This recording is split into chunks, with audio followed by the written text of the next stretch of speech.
ụmụnne m na ụmụnna m elọta ọnụrụ n'ụhụkwerechi ọnwa nọ nụ nwaanyị mba nnọ awụchashiala n'umo ọwụ otu a ka o mere. Biko etụrụ m ụmụnne anyị bịa tụmadụ ndị ke na-alụbe nwaanyị, ma ndị ke nọ ala bekee, ma ndị ke nọ na Naịjirịa. Biko na ọ dị mkpa ka unu gee m ntị. Ajụjụ m si m ajụ ọwụ, ọ gịnị mere enwezighị value for marriage? Ọ gịnị mere ọtụtụ ndị mmadụ ji ahụta marriage na ọwụ just a contract, ọ ihe ị ga-aba mgbe ọ sọrọ gị pụọ mgbe ọ sọrọ gị? Ọ dịkwaghị mma. O jọrọ njọ jọgbu udele na njọ. Marriage wụ ihe kwesịrị ịkpacha anya baiga. Ọ wụ ihe ị ga-aba n'ihi na ị nọrọ na a na-alụ nwaanyị, a na-alụ di gị maka ịga n'ime ya, gaa ebe ahụ gaa method that institution a na-akpọ marriage. Ọ dị very very wrong. Gị wụrụkwanụ nwoke nọ ngana wụrụ nwaanyị nọ ngana, ị nwere olileanya na otu ụbọchị ị ga-alụ nwaanyị, ị ga-alụ di.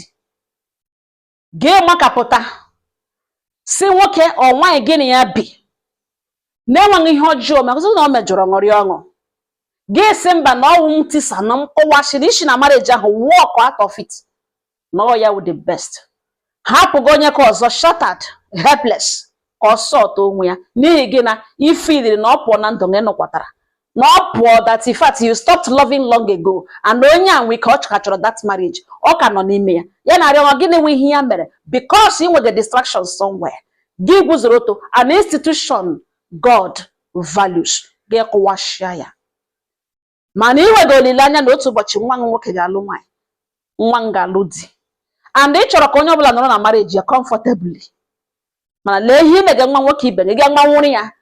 Gị si na ịwụ akata okpokpo, gị ga-akwụ ụgwọ isi ya, lụọkwa ya, lụtụrụcha ya ala ya, zawa nwunye ṅụ, za nwunye ṅụ for months, years. Gị teta all of a sudden enwe ihe o mere ṅụ.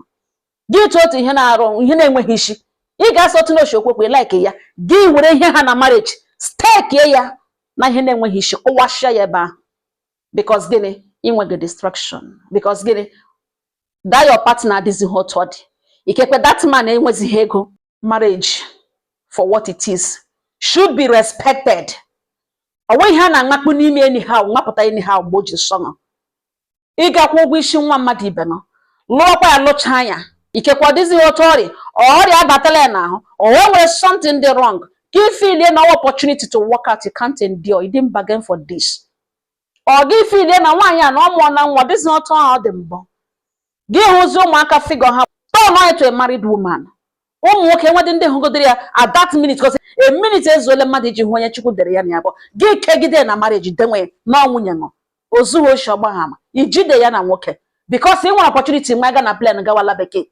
Gị tetezie na ha jụchụ ụra afọ, tetezie gị yirizie wọm suta, gị werezie fon tii na ntị kpọwa ya si na ị na-alụgazi na ndị nwe weretere ihe kwụrụ n'isi ya, like it's just okay.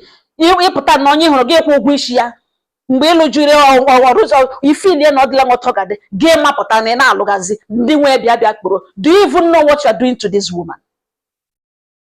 Tago ya divorcee, ozughị oshi ọgbaghama, enweghị ihe ọjọọ mere, okpọṅụ iyi. Naanị na ịlọtara naanị ṅụ ma reason ṅụ, sọsọ gị ma reason ṅụ. Because reason wụrụ na ọmụhụ nwa, mgbe ọ sịghị ya arịla ime, ka ị gara eme apologize okwu ọjọọ niile ikwuru. Ma na yes, ihe ya nụtara wujogo nọ, mana nwatakịrị si ya dị ime, anakwa ekwu na anaghị alụ, na ị ga-edige ndị nwe ha agaghị natajuo ihe a kwụrụ n'isi na ị naghị alụ zikwe, na ị naghị alụ. Ọwụ mmadụ, ọwụ ewu ka a na-ekwudo ihe akọ mmadụ. The rate people ji na walk out of marriages, ile ihe na-esenụ onwe nke dị reasonable enough isi na ana m alụ. Otu akwa ka ọ dị ka ụnụ nwaanyị. Nwaanyị pụta ntakịrị vụrụ m ana m alụgazi, ana m unu feel na marriage wu na ọwụ egwu eji ekwu mpụta mgbegbu. Ụfọdụ all this ana m alụzi, ụmụaka dị involved na these marriages. Enweghị chọrọ ịna ote ya nọrọ ọdụ chee ihe ga-awụ future nwa ya. Nwaanyị lụọ di ya ewere anya zode di ya na boxers, tiwere anya zode di ya na engine, etu ebe di ya gara na ebe na ọga hapụga ụmụaka attention ya niile ga-awụ n'ụmụ ya. Ya na-esogharị di ya etu ke di ya mere ya before mara ya bighala ụmụaka mapụtachila. Otu akụkọ dị nwoke gị lụọ nwaanyị hapụga nwunye ṅụ nọnta because of ọwụla nne ụmụ gị, ile anya ọmụọnụ ụmụ ole na ole, ikekwe figo ya n'ụzọ ihe ị ga-etikwa anya na onye memụla a family man tụkwasị obi gị na your family gị bido tụgharịwa ụmụ okoko ụmụ jangolova enwezi ka erere anya aka n'isi tụọcha ahụ ọnụ kpaṅụ pimpụl n'azụ automatically gị chefuo nwunye ji ego ṅụlọ nwunye ọma the mother of your children ị gaghị echezi ihe wufuche ụmụ gị onye ahụ agarazie chọrọ ọzọ gawa ọ jọkwara njọ gị na-walkzi out of ihe ha na marriage sizi your partner sort onwe ya your own kama na-ehi ụra ọ naghị ehi ụra gị mara na itozube ịlụ nwanyị itozube ịlụ di ahụ etozuola chere amamihe mgbe o tozuru marriage awa ebe a na-agbakọ nkosa ọwa na institution ọwa foundation a na-enye ụmụaka a na-enye generations a na-ele ya for generations for ụmụaka enweghị ga na marriage is no longer about you and your partner but about the children no more. You will care for each other. Man, a lot of distractions outside.